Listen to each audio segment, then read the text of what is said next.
مرکزی جمعیت اہل حدیث خانپور میں ضلعی کابینہ کا اجلاس ہوا، جس کی صدارت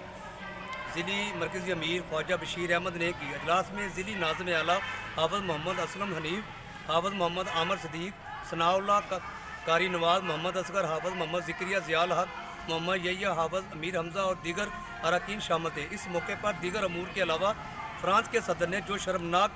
حرکت کی ہے، تمام مسلم امہ کے جذبات کو مجروح کرنے کی ناکام کوشش کی ہے، اس بارے میں تمام اراکین نے اپنا اظہار خیال کرتے ہوئے کہا کہ اس صورت میں فرانس کے ساتھ تجارتی اور سفارتی تعلقات کو فوری طور پر بائیکاٹ کر کے اس ملک سے فرانس کے سفیر کو ملک بدر کیا جائے۔ کیمرہ ٹیم کے ساتھ میاں طالب حسین، BBC 11 نیوز، رحیم جار خان۔